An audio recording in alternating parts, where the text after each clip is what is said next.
الحمد لله وحده، والصلاة والسلام على من لا نبي بعده. أما بعد، فيا عباد الله، إن من النعم العظيمة في أيامنا هذه ما استجد علينا مما يسمى بالذكاء الاصطناعي، وهو يتطور تطورا سريعا مذهلا، ويحمل خيرا كثيرا للبشرية إن أحسنت استعماله. وإني في هذا المقام لأحذر من 3 أمور تتعلق بالذكاء الاصطناعي. أولها استعماله في الاستفتاء، فإن بعض الناس صاروا يستعملون هذا الذكاء الاصطناعي في معرفة أحكام نوازل تنزل بهم، بل قرأت لبعضهم أنه يقول: إنا صرنا لسنا بحاجة للعلماء، فما هي إلا ضغطة زر حتى نعرف الحكم في المسألة. وهذا لا يجوز يا عباد الله، ومن أسباب الضلال. فإن الذكاء الاصطناعي حاطب ليل يجمع الأجوبة من المواقع، وقد ينقل عن موقع غير موثوق، وقد ينسب للعالم ما لم يقله.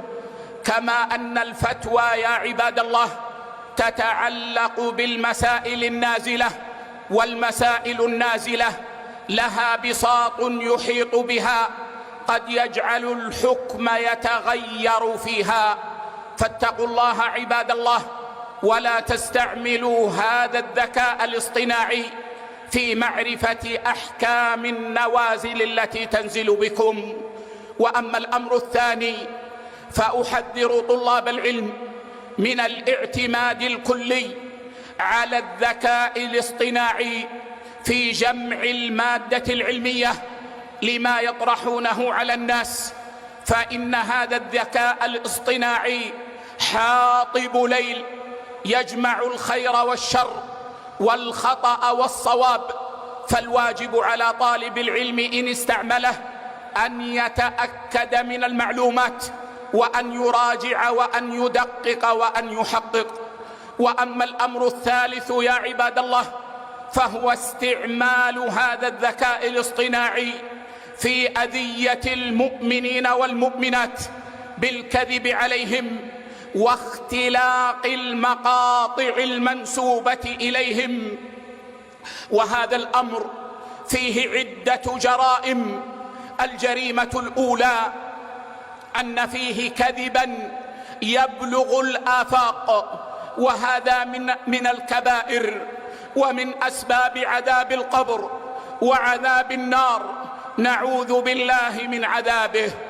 الجريمة الثانية أن فيه أذية للمؤمنين والمؤمنات، فيه أذية للمكذوب عليه، وفيه أذية لأهله ولجيرانه وأحبابه. والذين يؤذون المؤمنين والمؤمنات بغير ما اكتسبوا فقد احتملوا بهتانا وإثما مبينا. والجريمة الثالثة يا عباد الله أن فيه الكذب على المؤمن ونسبة شيء إليه لم يقله أو يفعله. وقد قال النبي صلى الله عليه وسلم: من قال في مؤمن ما ليس فيه أسكنه الله ردغة الخبال حتى يخرج مما قال. وردغة الخبال يا عباد الله هي مكان قبيح في جهنم كثير الأوحال، يجتمع فيه صديد أهل النار ودماؤهم وعرقهم، نعوذ بالله من سوء الحال. الجريمة الرابعة يا عباد الله أن فيه الكذب على الله والكذب على دين الله، فهم ينسبون إلى الشخص المعروف المعتبر شرعا أنه قال إن دين الله يقتضي كذا وكذا، وذاك الشخص لم يقل ذلك، وإنما هم يكذبون على الله ويكذبون على دين الله. وهذا من أشنع ما حرم الله عز وجل. الجريمة الخامسة يا عباد الله أن في هذا الفعل الخبيث وفي هذا الفعل الشنيع غشا للمؤمنين والمؤمنات. فقد يسمع المقطع من يثق بهذا العالم أو يثق بهذا الشيخ ويظن أنه قد قاله ويظن أن هذا من دين الله، وفي هذا أعظم الغش للمسلمين. ألا فاتقوا الله عباد الله واستعملوا نعم الله فيما يرضي الله أو يقربكم إلى الله أو يأذن فيه الله لعلكم تفلحون.